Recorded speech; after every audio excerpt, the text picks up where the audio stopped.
Selamat siang, perkenalkan nama saya Aldi Kristiansa Putra Sinaga dengan NPM 2412011342. Di sini saya akan menjelaskan mengenai perjanjian, perikatan, wan prestasi, perbuatan melawan hukum, overmah, dan asas-asas dalam perjanjian.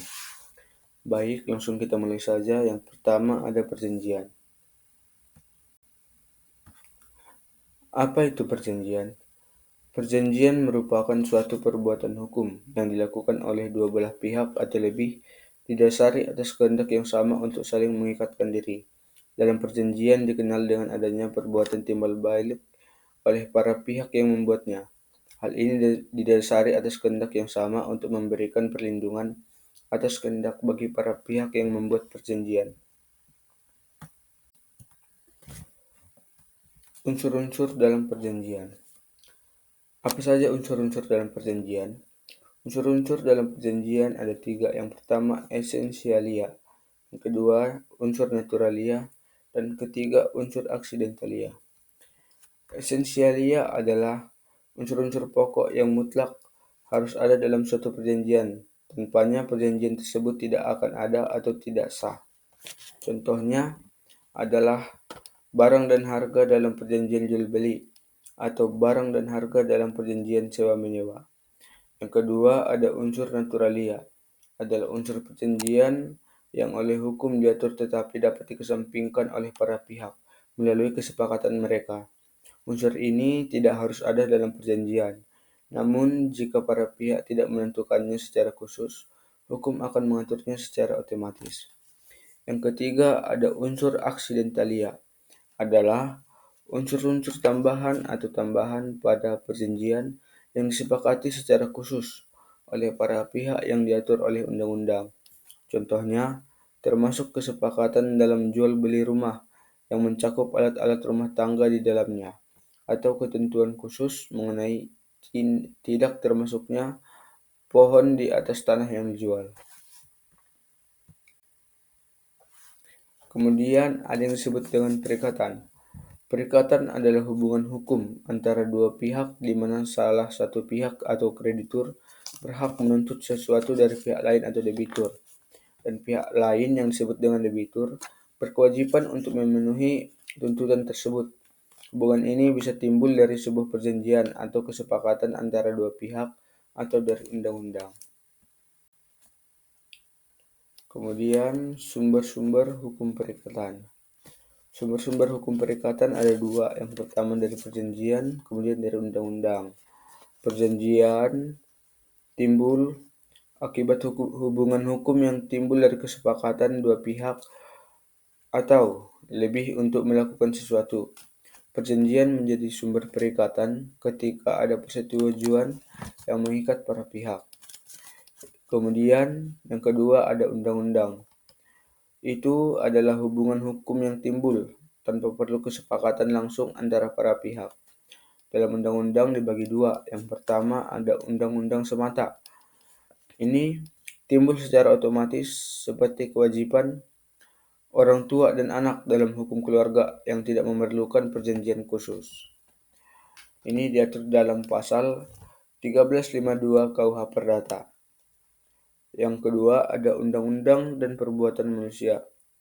Ini timbul dari perbuatan yang dilakukan manusia yang sesuai, seperti dalam perwakilan sukarela, atau tidak sesuai, itu seperti dalam perbuatan melawan hukum dengan undang-undang. Ini diatur dalam pasal 1353 KUH Perdata.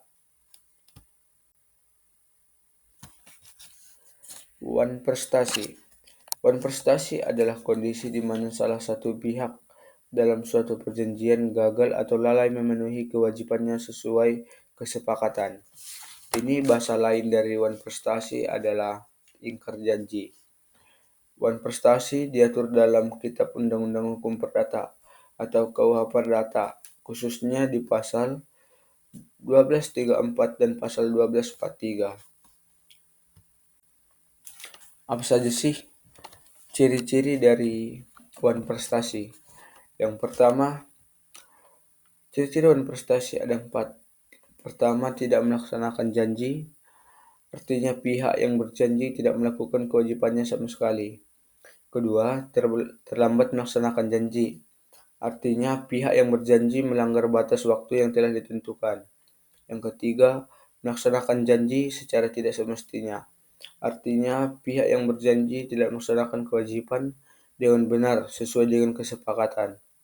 Yang keempat, melakukan sesuatu yang dilarang, artinya pihak yang berjanji melakukan sesuatu tindakan yang seharusnya tidak boleh dilakukan sesuai perjanjian. Kemudian ada yang disebut dengan perbuatan melawan hukum. PMH adalah perbuatan melawan hukum, yaitu tindakan yang melanggar hukum dan merugikan orang lain, di mana pelaku berkewajiban memberikan ganti rugi.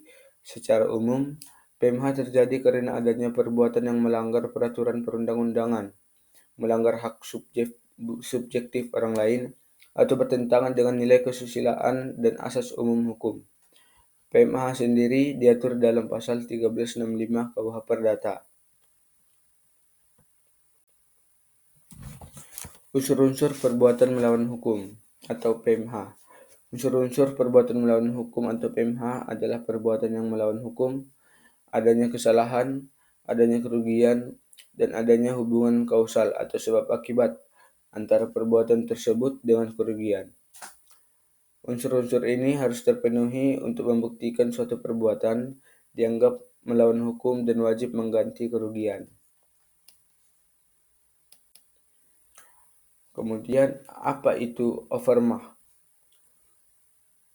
Overmah diartikan suatu keadaan di mana debitur tidak dapat melakukan prestasinya kepada kreditor setelah dibuatnya persetujuan yang menghalangi debitur untuk memenuhi prestasinya, di mana debitur tidak dapat dipersalahkan dan tidak harus menanggung risiko serta tidak dapat menduga pada waktu persetujuan dibuat yang disebabkan adanya kejadian yang berbeda di luar kuasanya. Seperti yang pertama, gempa bumi, banjir, dan kecelakaan. Sifat-sifat keadaan overmah. Overmah yang tetap adalah overmah yang mengakibatkan sesuatu perjanjian terus-menerus atau selamanya tidak mungkin dilaksanakan. Misalnya, barang yang akan diserahkan di luar kesalahan debitur terbakar atau musnah. Kemudian ada yang disebut dengan overmah yang sementara, adalah overmah yang mengakibatkan pelaksanaan suatu perjanjian ditunda daripada waktu yang ditentukan semula dalam perjanjian. Misalnya, larangan untuk mengirimkan barang dicabut atau barangnya yang hilang diketemukan kembali.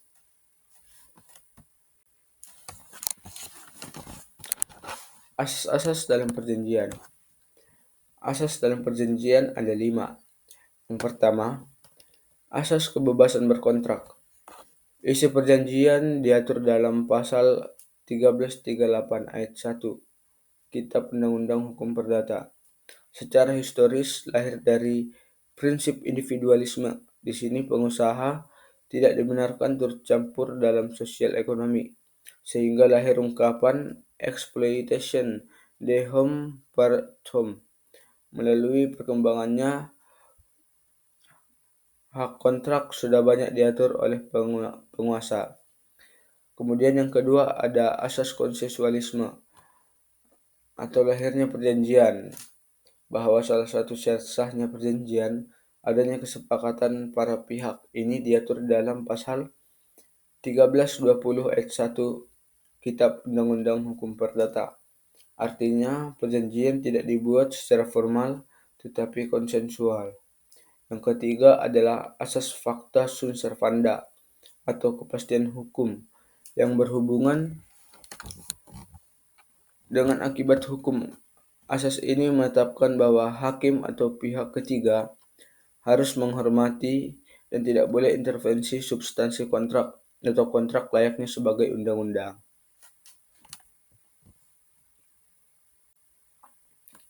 Yang keempat ada asas itikat baik. Ini diatur dalam pasal 1338 ayat 3 Kitab Undang-Undang Hukum Perdata. Perjanjian harus dilaksanakan dengan etikat baik. Asas ini menetapkan bahwa para pihak dalam melaksanakan isi kontrak harus berdasarkan kepercayaan atau keyakinan dan kemauan yang baik.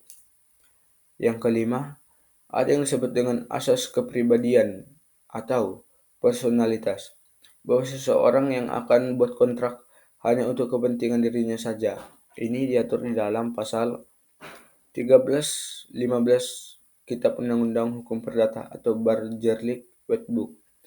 Pada umumnya, orang tidak dapat mengadakan perjanjian selain untuk dirinya. Dan juga diatur juga di dalam pasal 1340 Bargerlik Wetboek, yaitu perjanjian hanya berlaku pada para pihak yang membuatnya.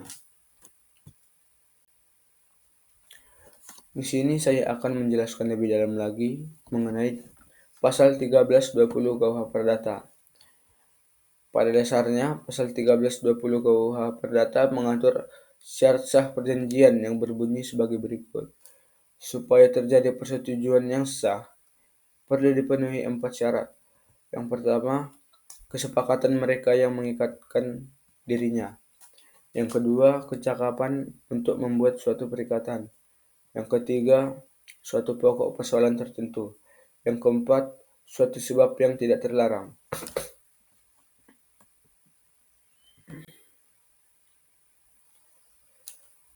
Jika kita menelaah lebih dalam per poin yang ada dalam 1320 KUH Perdata, di poin pertama, kesepakatan para pihak.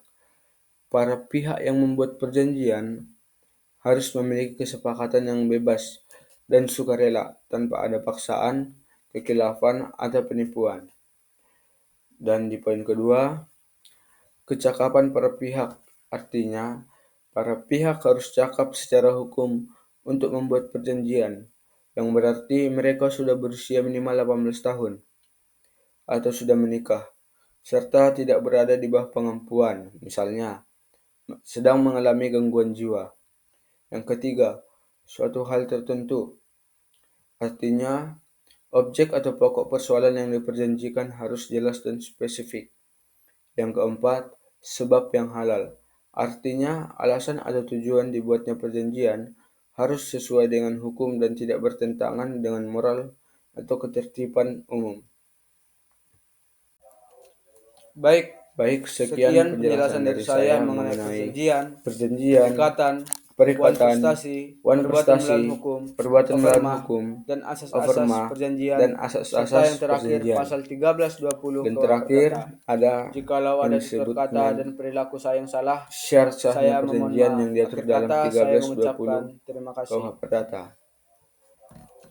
Baik, Sekian penjelasan dari saya. dari Jika saya ada mengenai tutur perjanjian, kata dan perilaku yang salah, perikatan, saya memohon wan maaf. prestasi, Akhir kata, perbuatan saya melawan hukum, mengucapkan terima kasih. overmah, dan asas-asas